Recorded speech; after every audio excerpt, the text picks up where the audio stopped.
Hi, friends. This is Rose AJ with the Carnivore Connection. I'm connecting with my co host, Meghan, the Healing's Food Coach. But I'd like for Meghan to take a few minutes to introduce herself, and then we'll go ahead and start with what we're here to talk about today. Sounds great. Thank you so much, Rose. I'm so glad we get to do this. I just had so much fun the last time. So this is kind of good. So I'm Meghan, the Healing Foods Coach. Been carnivore now for 4 years. Lost a lot of weight. Healed my fibromyalgia symptoms. Not in a wheelchair any longer, which is amazing. And really had a lot of healing with my own personal mental health struggles while following this way of eating. And I work with people one-to-one as a nutrition coach. So helping people sort of either get started or get through the stuck periods that we can all have as we go through this journey. And yeah, that's me. Meghan, when you reached out and said you wanted to talk about this specific topic, of course, I was uber elated because the carnivore way of life has helped us both tremendously with our mental health. Mm. So, would you be kind enough to give us an overview as to what October the 10th is and why you wanted to do this conversation? I would be happy to, for sure. So I know different parts of the world and different months make a point, at least many do, of checking in with their employees, with their staff, to check in on mental well-being and mental health, just to make people aware, trying to, thankfully, we're in a day and age where there's much less of a stigma than there once was. But October 10th is sort of recognizes International Mental Health Awareness Day globally. So I know, like, for example, I know my husband's company last month did a whole mental health awareness week. And some other countries do it earlier in the year. But I think everybody takes the 10th as a day to recognize that a lot of us have different mental health issues. And not surprising, especially with everything that we've been through the COVID period.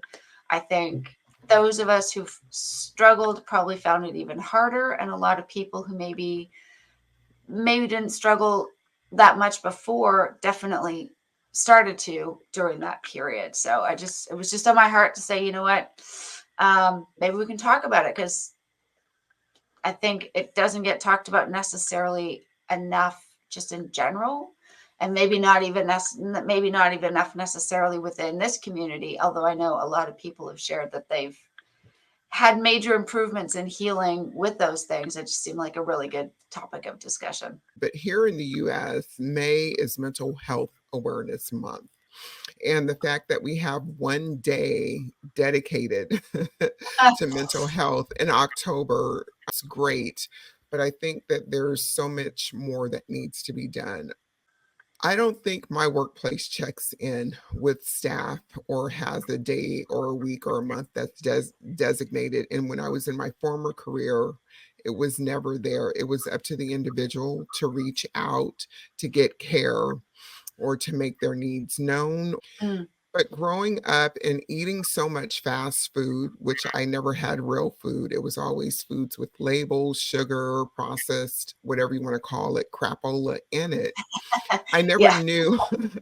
I never knew until like in the last 5, 6 years that what I was eating was really affecting my mental health. And so the question that I pose to you is, when did you clue in that you may have had some mental health issues or that what you were eating was tied into your mental health? That's a it's interesting, I mean, hindsight is always 2020, right? So we look back and go, oh, now I get it now. Now that I've looked back, oh yeah, that makes sense. And of course, at the time, we're like, we have no idea. In 2012, my bulimia was really at a terrible point in my life, and this was before my back injury. This was before the fibromyalgia and everything else that made life that much more difficult.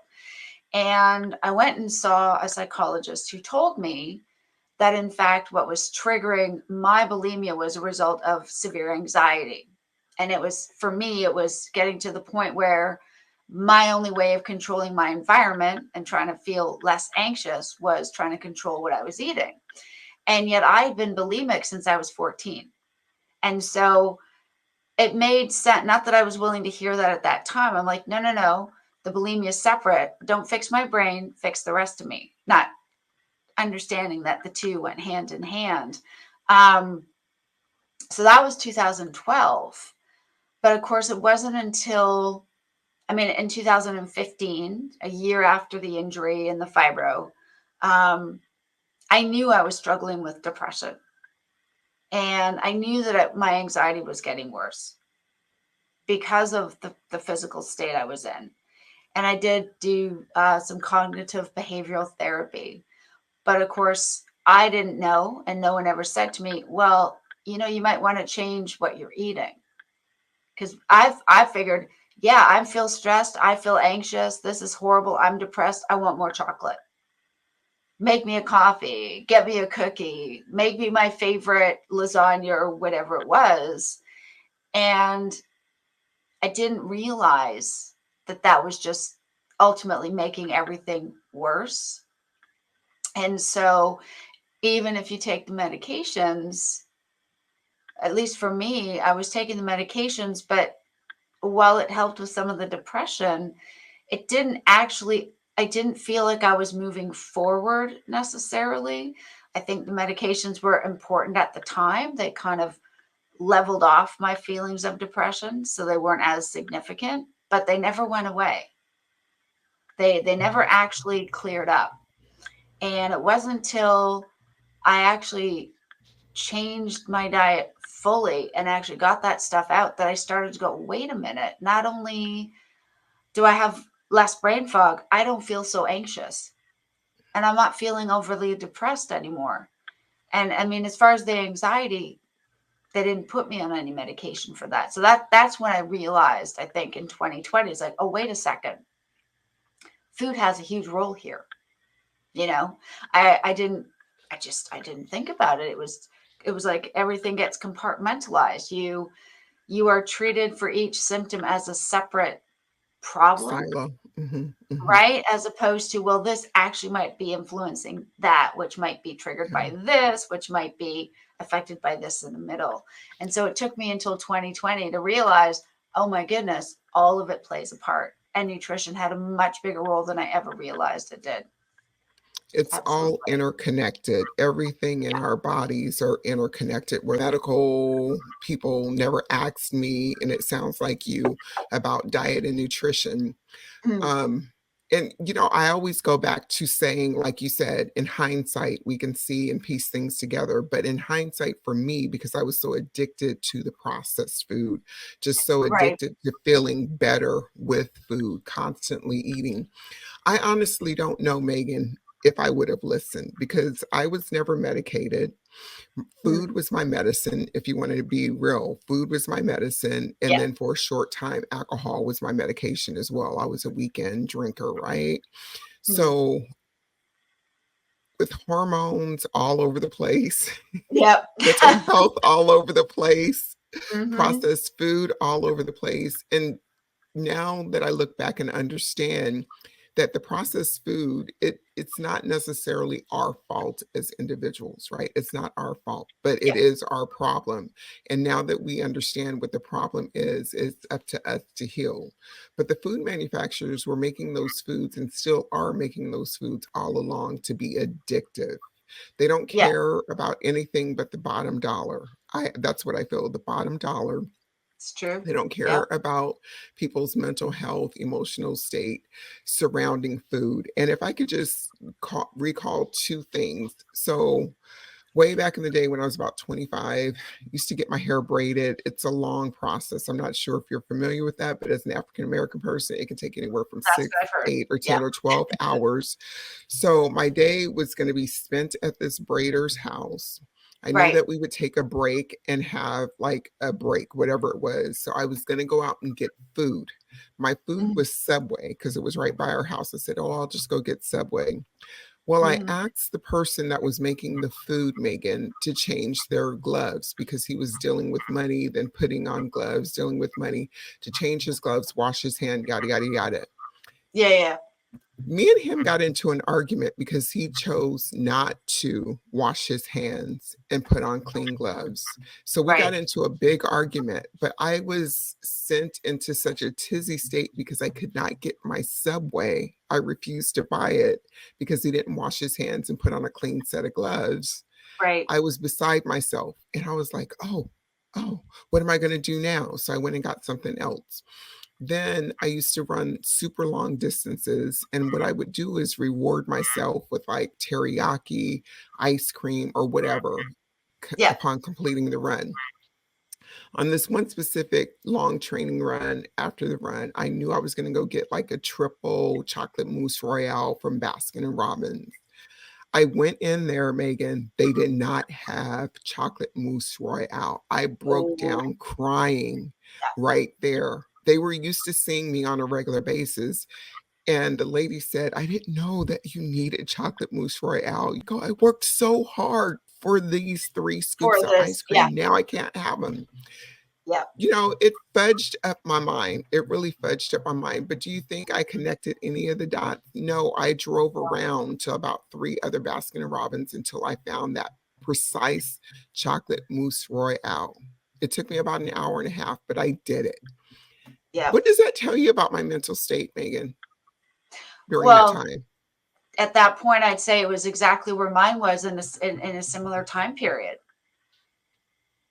Right. And I mean, like you said, I mean, people say, oh, it's a conspiracy. I don't believe this, but big food, big pharma, they're in it together because if they get you hooked on the garbage, you get sick. If you get sick, you need the medication.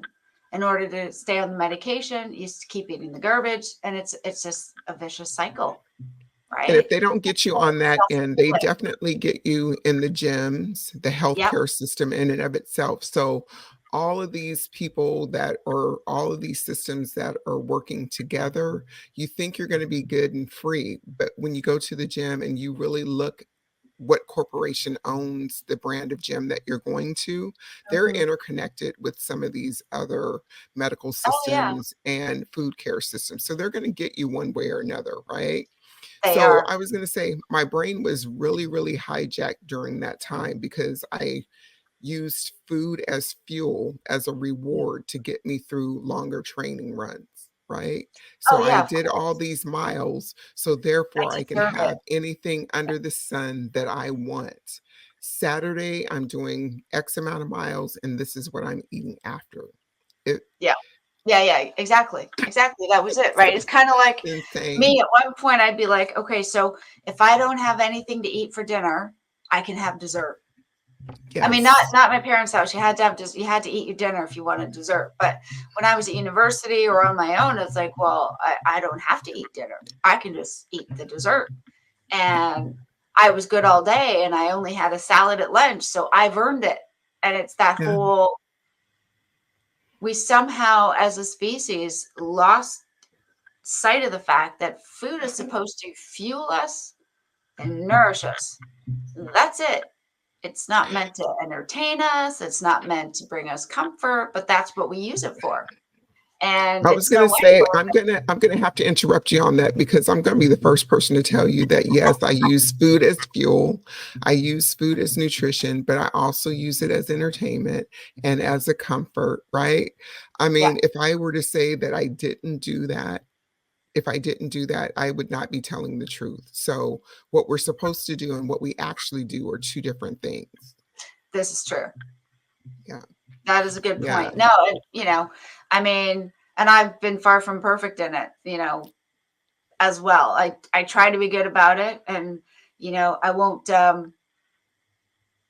like I can walk past. So my son is pretty low carb, but he still has cereal in the morning. We're working on helping him. He has autism. We're working on helping him learn how to make his own eggs and bacon or whatever for breakfast.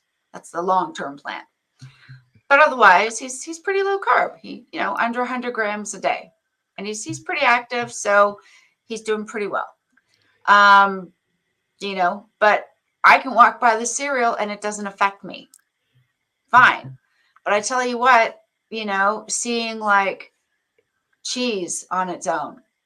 Oh, I know I shouldn't because I'm lactose intolerant, but boy, if I have one slice, I want to eat the entire block. So I got to be careful because, yeah, okay, it's carnivore, but it doesn't mean I'm doing myself any favors because I know it's not good for me because it's got lactose in it. But that can be an easily, oh, I'm not really hungry, but I feel like a snack. And then you have one, and then I got to have 3 slices. And then it can easily roll out into what else is in the fridge Right. that I might want to So, potentially snack on. You know what I mean? Like, not because I'm hungry, but because I'm like, I'm bored. I'll eat because some it's cheese. Why? entertainment. Yeah. Because it's there. So Yeah. let me ask you, when you do find yourself in that situation and you see the cheese, the individual cheese or the block of cheese, and you Mm. decide to go for it, even though it's carnivore, it's legit, whatever you want to say in that regard, Yeah. what is your emotional or brain state or your mental health like a day or two afterwards? Does it Usually impact that at all? it does. Yeah. I'm really trying for the most part these days to try to remind myself it is just cheese. I didn't eat a bowl of cereal. I didn't buy myself a cookie or anything like that, which would just I can't I'm not an abstain. I'm not a moderator. I have to abstain from carbs. I have to because it's a slippery slope for me otherwise. So usually it means I get a little bit of gut upset because it's dairy.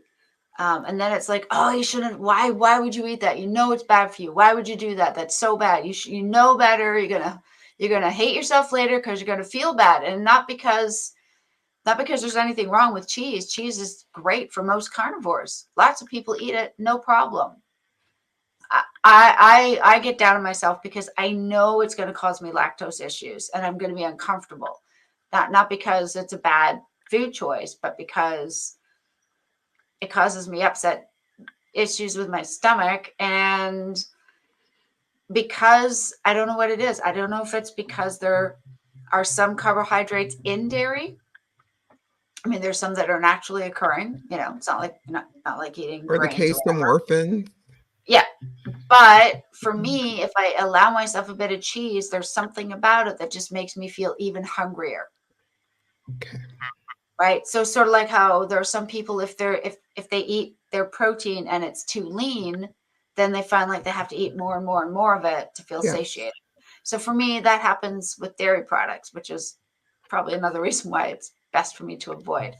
But Yeah. yeah, my brain is like, how could you do that? You know you're going to regret this. You know you're going to feel terrible in an hour. Why do you do this to yourself? Your joints are going to be sore. You're going to be achy. Why? Why? How could you? How could you?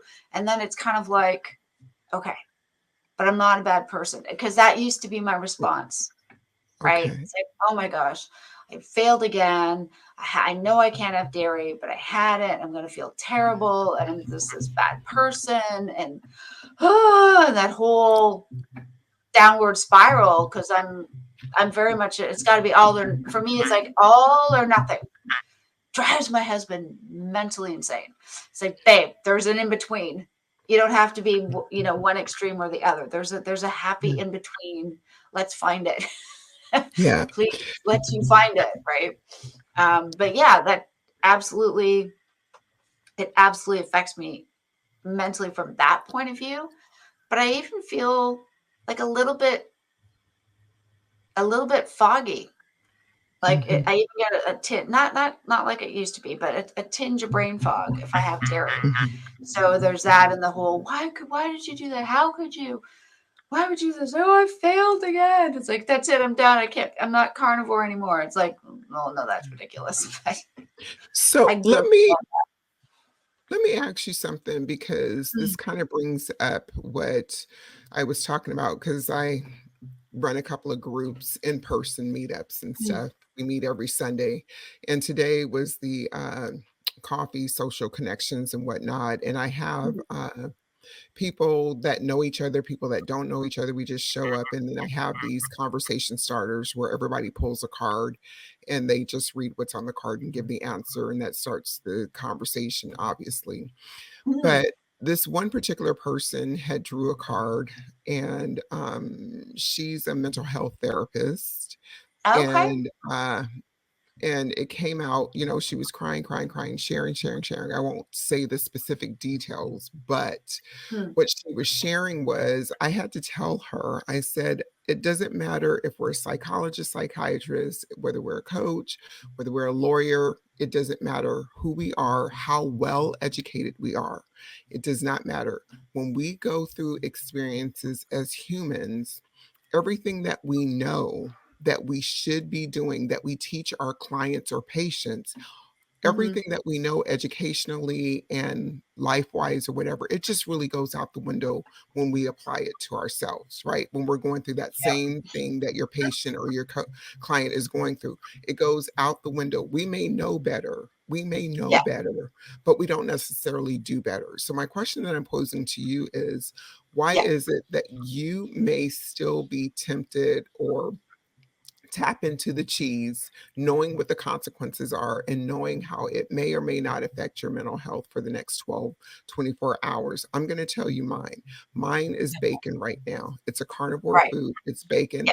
I get on a roll because I automatically gain 5 pounds of water retention if I eat a half a pack of bacon, a whole pack of bacon, or 10 packs of bacon, right? So Yeah. my mythology is that I'm just going to eat it until it no longer tastes good, and then the excess water weight will leave my system a few days later after I finally stop eating the bacon.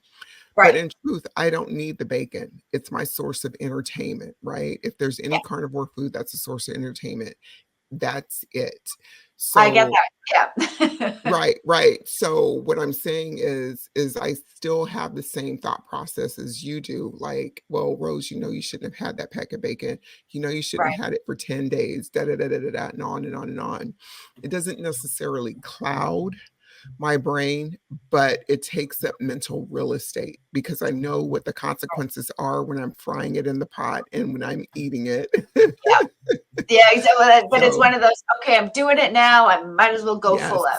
Yeah. yes, Yeah. yes. So what about you? Um, I think it's a couple of things. I think one of them is I think the biggest reason is I keep trying to convince myself that I'm not really lactose intolerant because I don't want to be, right? Because there's a whole realm of great carnivore offerings if you can tolerate dairy. And, you know, I I sometimes I look at myself and I think, you know what? I've given up all the carbs, so no plants of any kind, yay me. And I gave up the caffeine, good for me because it was wrecking havoc on my gut. And the other thing I was thinking is, but do I really have to give it up? Like, come on. It's that little, it's almost like the little devil on your shoulder going, no, come on. It's not real. You're fine. You can have a little. It's okay. That same little voice that used to jump out and say, yeah, you know what? You can have a donut. You've earned it. You can have a cookie. It's okay. It's not going to hurt you. And I don't know why it is exactly, but I think for me, dairy is one of those things where I know for a fact I had, okay, so we were out, my husband and I were out for a nice coffee together the other week. I think it was a week or so ago. And normally all I drink is decaf black Americano coffee. That's it. No milk, nothing. And I reached a point of thinking, you know what? I've done this for so long. I'm bored. I miss cappuccino. I'm going to get a decaf cappuccino. And it was lovely and the foam was great. And I thought, oh, I'm okay. It's not bothering me because it didn't hit me within 5 minutes. But I felt the effects an hour later. Had a headache, had sore joints in my wrists. And it was one of those, like I think it's like I'm trying to negotiate terms with my body. Like, look, I'll give up the caffeine, I'll give up the cheese. Let me have cappuccino just maybe once a month. Let me be okay with just that. And it's like, nope, not gonna happen. It's like, okay, I don't I love bacon, but unfortunately when I do unless it's from the butchers, if I have too much bacon, because of the curing process, makes my rosacea break out. So I love bacon, but it gives me rosacea. So I'm like, oh, come on, really? Just one piece of bacon. And you can never have one piece of bacon. I'm like, it Right. can't be one. It's got to be 3 or 4. And then It's got to be the I'll whole be, pack for it's me, the got or whole the 12 whole ounce pack. pack. Yeah, exactly. And I'll be fine for the first hour, but by the next morning, I've got my rosacea just all over my face. I'm like, oh, come on, let me negotiate. I've given up all these other things. And my body's like, no, I don't like it. And I And think it's part negotiation gets us nowhere, right? It of that. literally gets us nowhere. Yeah. It's the old, but I'm the exception, right? No, Yeah. you're not. No. But I think it's part of some of that old, for me at least, it would definitely would stem from the old anxiety of um, having a child with autism, having another child, as it turns out, has ADHD, having very difficult time with them when they were in their teens, fitting in at school, etc. So there was all that stress. At one point, moving to a brand new country so moving to England from Canada, having an eating disorder, having, all these massive life changes on and off, and then having a back injury and fibromyalgia and being in a chair for 9 years. So all this continuous stress. And I'm like, I can't control it. I mean, you and I know the Lord's in control, but we Yeah. always want to take control. It's like, yeah, I'm not in control. And So, yeah, right. so So with even all of that, we still try to be the exception to our own rules, right? We still try to be yeah, the exception. There's still exactly. consequences. And so you mentioned your two children. So let me share with you, I have two Lanietas, which are granddaughters, but I use Okay. Lanietas incognito. But Right. I took them on so they travel with me. When they turned 5, I said they can go on trips with me. Oh, And lucky about our them. se and they're 8 and a half now. So about their second trip with me, their first summer that we were Hmm. traveling, one of them was very crying, very weepy, just she's like, "I miss my mom, I did this, that, and the other." So I'm like, "Okay, it's fine that you miss your mom, this, that, and the other." And so her Yeah. sister was comforting her. Now, Megan, a day or 2 later, it was flipped. The other one was going through a whining process, missing mom, missing home, the dogs, the whole 9, and I'm like, "What is happening here?" Because me Right. and my husband have had them since birth, so they're not new Right. to me, right?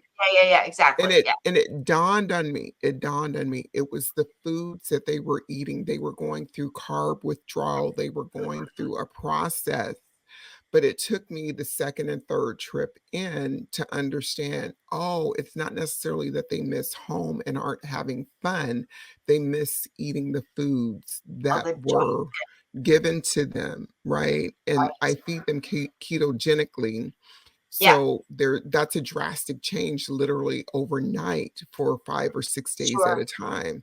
So once I Yep. started piecing that together and we started talking more and I started understanding that, okay, maybe for breakfast and lunch, we're going to eat ketogenically, but they could have their selection of wherever they wanted to dine out at. It made things a little easier, Yeah. but it's like it affects our kids so young, the foods that they're Yeah. eating. Now, with your 2 sons, if you would mind, if you wanna share anything about their diet and if they're changing it, how that's impacted their mental health, ADHD, and whatnot, and Uh, autism, does that have an impact on that? Question. So, our older son, who's going to be 24 this coming week, so he's fairly high functioning, but he lives with us for now, trying to build up his job skills and so forth. And he is mostly, as I said, he's low carb. Um, and for him, a lot of that is about familiar textures and what's easy for him to do.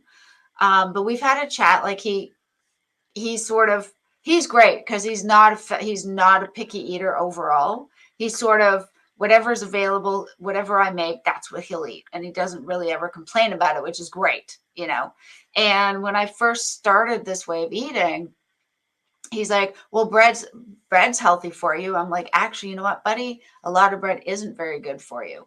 And so we were able to have a conversation. And it's like, okay, so as long as I don't eat a lot of bread all the time, then that's good. I'm like, yeah, no, that's perfect. And he's great because I would just make what I was making. And I don't generally, so we actually were just at the butcher's near us yesterday. We got 6 weeks worth of meat. So we got that all in the freezer. So we got like sausages and ribs and chicken breasts and just everything you can imagine is in our freezer now, which is great. And so when I cook up stuff for my husband and my son, I don't make side dishes. Like my husband knows if he's gonna have steak and he wants to have, say, mushrooms or onions with that, he'll make it himself. But generally speaking, it's just the meat. That's it, right? And I found we can't get keto bread over here, at least not easily, not without being super expensive. But I found a relatively low carb, very light Danish rye bread, which is low sugar, and it's got only about 10 grams per slice. So he only has one sandwich a day. So he's keeping his total carbs to, like I said, between 75 and 100 grams. We are working now going forward of getting him to eat more mornings, getting him to eat. He's happy to eat eggs or bacon and eggs, but he doesn't have a lot of skill with using the oven by himself unattended. So the plan is I'm going to start making him bacon and eggs 3 mornings a week. And then I'm going to start showing him how to make really super easy scrambled eggs so he can do it on his own. And then he'll know how to turn off the element, because that's something he can easily forget to do. Our other son is back in Canada and he's 21. He is probably, I wouldn't say he's keto. He's definitely heading towards more low carb, but he's a chef. So he works the restaurant he works in. He works the hotline most of the time. So he's doing all of the steaks and like all the meat that needs to be cooked and grilled. That's what he does. So he'll often come home in the evening with like some prime rib, or he'll have leftover steak, or he'll come home with burger patties or bacon or something. And when I visited him in the summer, he's like, Mom, I brought home some burger patties just for you. I'm like, yay. I mean, it's 11 o'clock at night. I'm not hungry, but I will keep it for tomorrow morning. Thank you. So he's kind of, he eats less processed junk than he used to. And he said he's noticed a huge difference. His symptoms, he works like the last 2 weeks, I think he's done 100 hours as a chef because they've been so busy with events and things like that.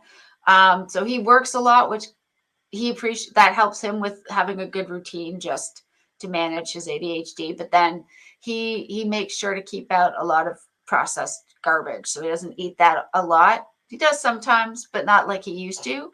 So he's finding that that's helping him with the symptoms as well. It's made a huge difference for him for sure. Well, good. I like hearing that. There's Yeah. always hope, especially when young people understand. I often think of how differently my life would have turned out had I started at 20, 25, and 30. Remember, I was going to see a massage therapist on a pretty regular basis, and her son was turning 1. This was years ago. Her son was turning Right. 1, and I go, "Oh, are you gonna get him his own cake?" And she looked mortified. She looked at me and said, "Why would I give him sugar?" I was like, "Oh, okay." So, Oh yeah, that I know. And now of course we know better. But I remember yeah, thinking that when my boys were each 1, and we're like, yeah, oh, we gotta yeah, get the chocolate cake and take the pictures. And yeah, my husband's like, they're 1. They're not gonna remember. I said, I know, yeah. but that's what you do. And now I think back, I'm like, oh my gosh, I can't believe. Mortified. I mean, to be fair, they wore more of it on them than got into them, but still, Yeah. it's just like, wow, scary. Yeah. So the students that I work with have autism. They have different disabilities. Special ed is what I do, 18 to Oh, 21. okay. And I work with them on their job sites, their life skills, community outings, the whole nine. So I work for a really special program because this is my first adventure into education. So this is my 3rd year. So Megan, my first year in, when I was seeing what the students were eating, like the cereal, the chocolate milk, Yeah. the honey buns, and then just more junk food at lunch and all their snacks, they were being rewarded with treats and stuff. Oh my gosh, I was just like shell shocked. And I kept thinking, Wow. how much better this student would be behaviorally, mentally, and even physically with their mobility if they were fed real food without labels, right? Yeah. Without labels. Yeah. And it's not that they would not eat it, it's just that it's not available to them. And I think our public school system, or just school systems as a whole, is doing an injustice to these young people. Yeah. You know, I when agree. they think of the kids with ADHD that are automatically medicated instead of being allowed to move around in the Yeah. classroom. They're told to sit down, right? Mhm. There's just so many things that we could do differently, Oh, differently. agreed. Agreed. And And it's, what yeah. what would you do differently if you had it to do over to some degree with your young men as far as food Yeah. or even exposure to different things to help them with their ADHD and autism? I think so. I think one of the things, and I mean, they can't say for sure one way or the other, but I mean, one of my favorite things to eat when I was pregnant during both pregnancies was Dairy Queen peanut butter parfaits. That was my absolute favorite treat. And I remember I had to go out at least once a week and have it. Now, did that directly result in either of those things with my sons? I don't know. Probably not, but it probably didn't help either. That I was constantly eating all the ice cream, the whole I'm eating for two, but I look like I'm carrying three. And it was just, it was not a good situation. I think going back, if I knew then what I know now, I would have introduced them. I would have probably not allowed them to be introduced to fruit till they were much older. I would have kept it to the low carb ones, not the highly sugary ones. I wouldn't have allowed them access to so much junk and candy, Halloween. Well, in Canada, Thanksgiving is at the beginning of October, but I know obviously it's a huge deal for you guys in November. So you've got Halloween, Thanksgiving, Christmas and New Year's, and then you're right into Valentine's Day and Easter. And it's just one holiday excuse for sugar to another. And I think if I'd known then, I would have been a lot more careful with when I allowed my kids to be introduced to anything sweet tasting. Never mind, I would have never have kept sugary things in the house. All the sugared cereals and the processed junk food. And if I'd known then what I know now, hopefully that would mean I wasn't feeding my own addiction and therefore passing it on. Yeah. Hopefully I would have been just eating the stuff that was good for me and therefore helping my kids to do the same. And I think that would have probably made a huge difference, especially with the behavior aspect for them. I remember my son, the younger one, at one point saying, "Mom, I'm sure I've got ADHD because it's like my brain is like a TV and somebody keeps flipping the channels with the remote and I can never focus on one thing for any length of time." And so he's great with hands-on stuff, which is I think why he does so well as a chef. It's very practical and it's hands-on and he's doing it and he loves it. But having to sit still in a classroom and pay attention to math or English or things that he feels aren't going to actually help him in life in general, which I think we all reach that point when we're 11. I think that would have been a lot easier to deal with as well, as far as the significant ups and downs with the mood swings and the behavior. I think that would have made a really big difference. And with our older son, I've noticed over the last few years, as he's much more low carb, which is great.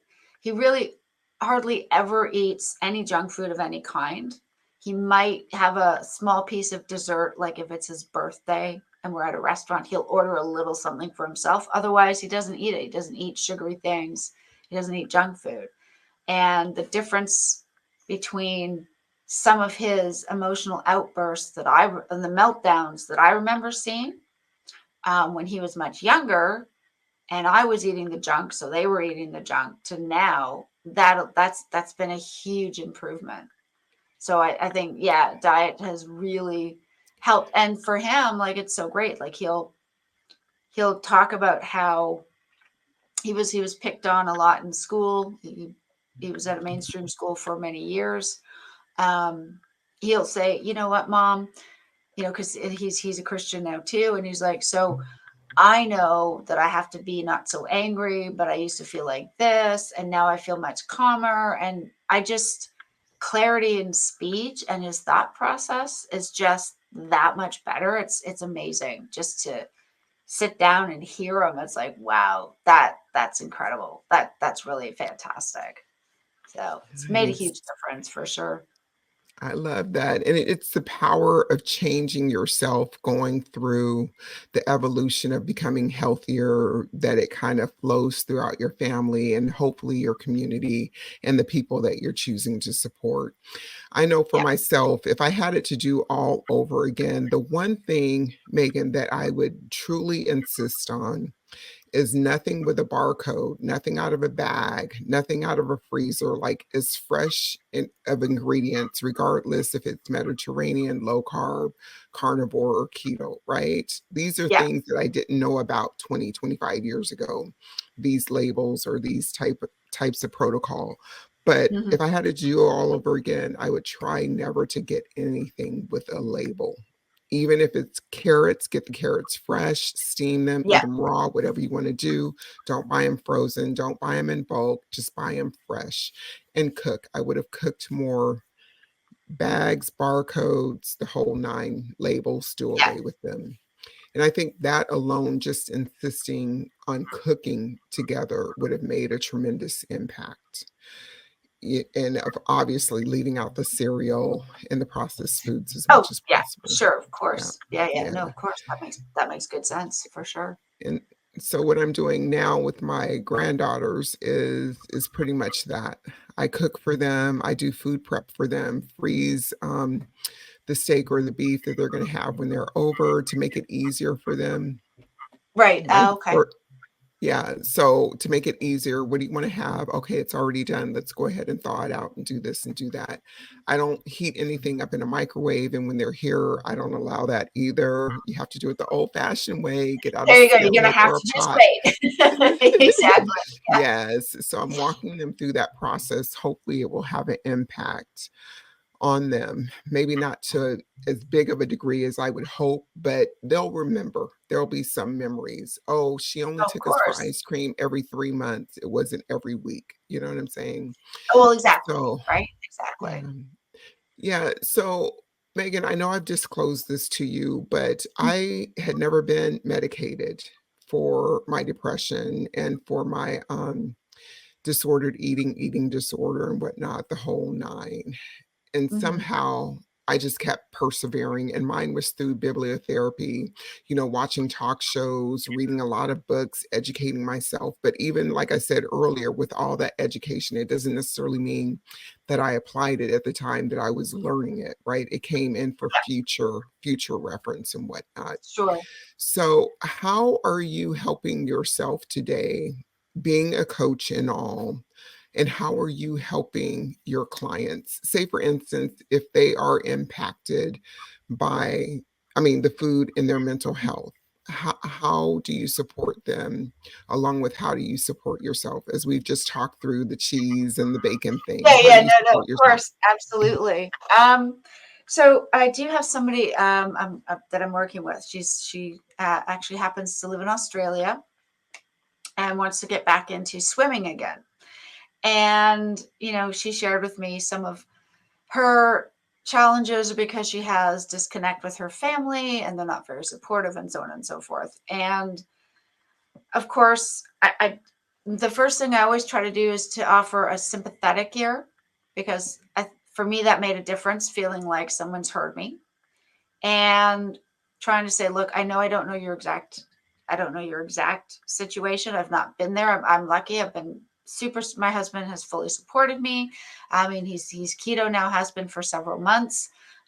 He's always been supportive, and so is my family, which is wonderful. And as I'm talking to her, I'm sort of like, okay, so you want to be able to get back into the pool, and that's amazing. So you know that to get to that level, you need to start changing your diet, because she has a lot of chronic pain and mobility issues. I'm like, that's amazing. You've got a great goal set for yourself.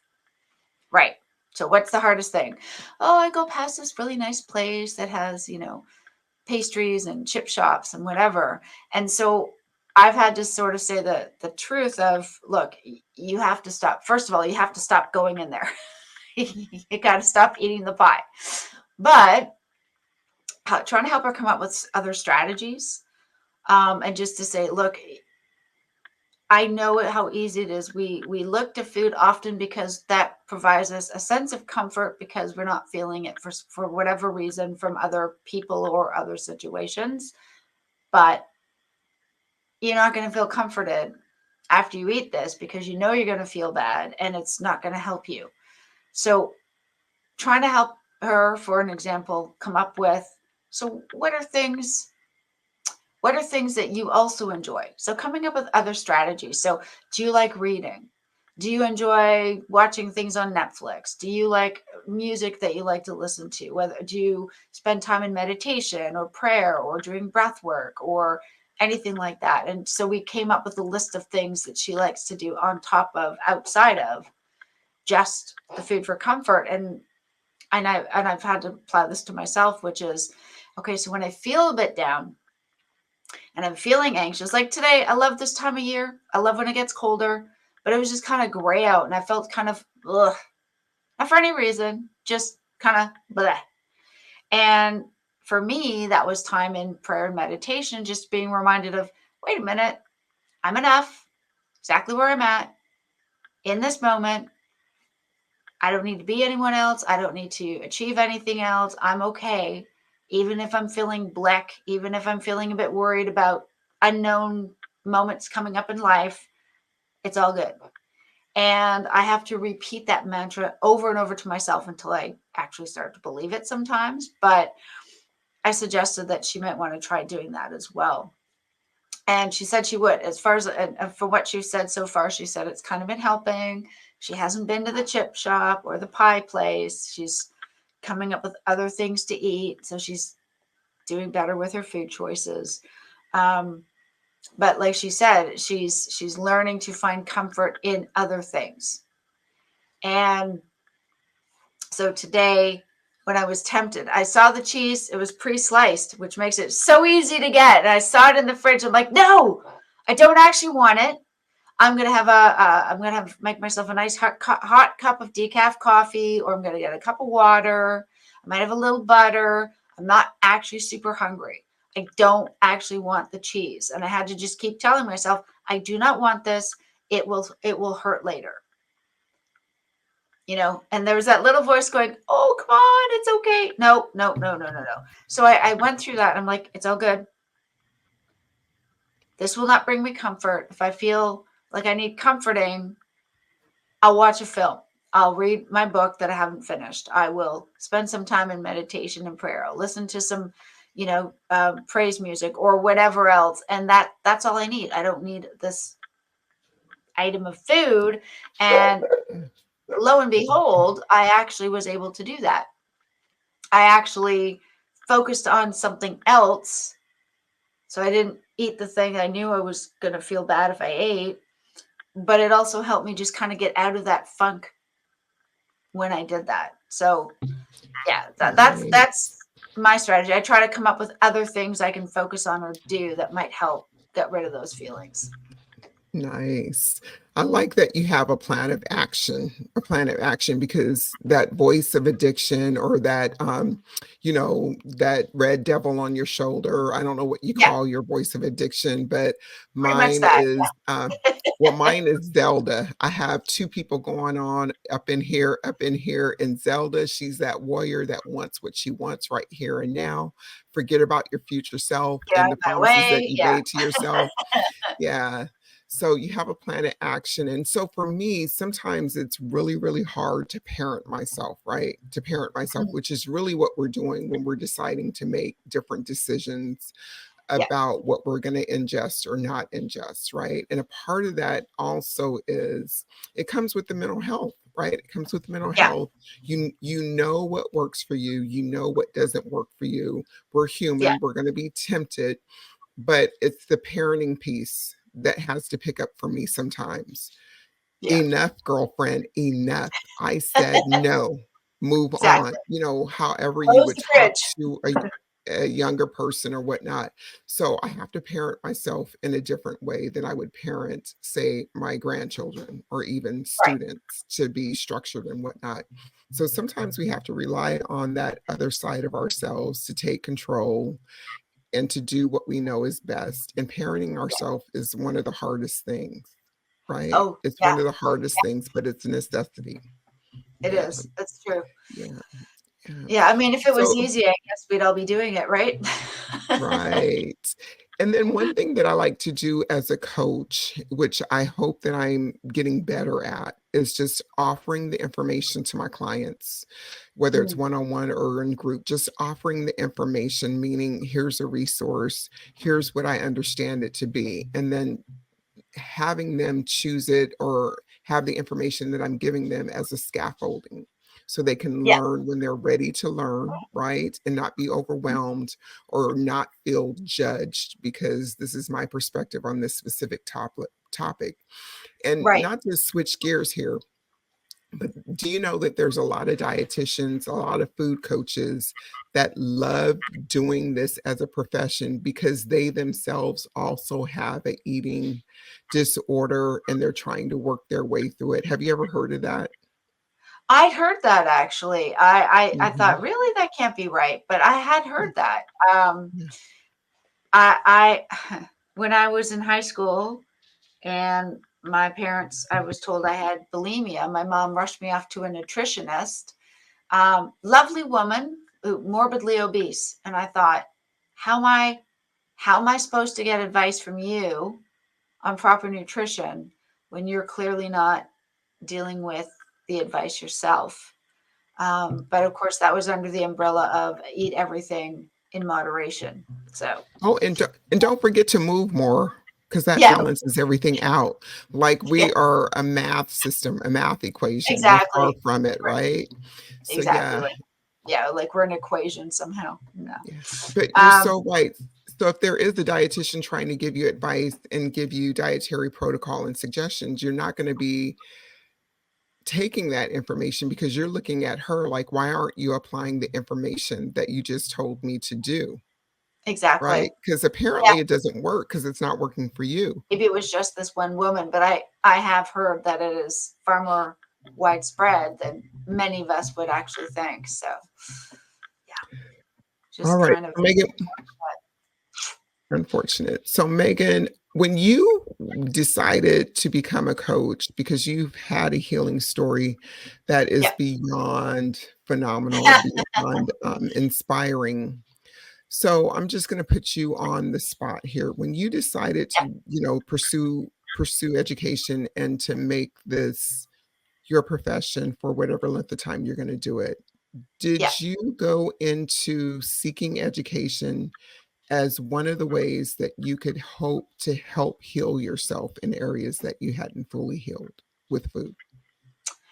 Um, no, not necessarily. And the reason being is because I knew that the nutrition training is a broken system. But I also know that you have to, the only way the system's going to change is from the inside. So I know there's some others in the carnivore space here in the UK. There's Coach Stephen, who is who's great. He's a carnivore coach himself, and he's even said, that he actually he got the formal training so he would have the information and details behind his name, um, but that he knows that a lot of what they still teach is incorrect. And so I found it really challenging when I was going through the different online modules. It was really difficult for me when we got to the section about carbohydrates and 55% must come, 55% or more of your diet should come from carbohydrates. And I'm like, that's so totally wrong. Oh my goodness. And I had like, it absolutely burdened my conscience. But as my husband pointed out, goes, yeah, but you can't change it. You play the game, give them the answers they're hoping for. But that's how you get changes made from the inside of the system. So at Yeah. that point, yeah, it was for me, it was following the research of the Dr. Berries and Dr. Chafee's and, Bart Kay's and Ben Bigman's, all the big intelligent big brain guys who have all the science information. I would rewatch their videos over and over and over again and make notes. And I would write down, this is what it really is. And then I compare it to what I was doing. I'm like, that's wrong, but they don't want to accept it. So, okay, Yeah. I know it's wrong. Let me put it to the side. The certifications are great. I think I'm at a stopping point with my continuing education just for right now, because I'm trying to develop my own specific carnivore materials for the clients that I'm serving. So that's an area of research and focus that I'm really like sticking to for a while before I pick up another certification. But we should always be learning something new. It doesn't matter what it is. It should Absolutely. just be Yep. something new.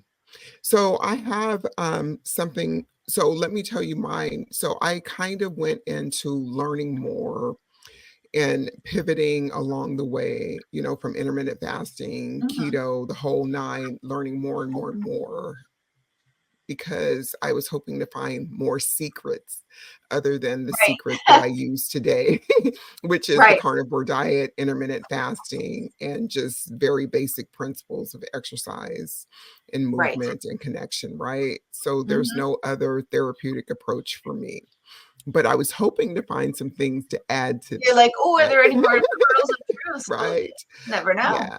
I'm really glad we were able to connect and do this. Mhm. And I just feel it's a really important topic. And I know people, like, again, people say, oh, yes, they've healed from or they've improved their mental health conditions through a carnivorous diet, which is amazing.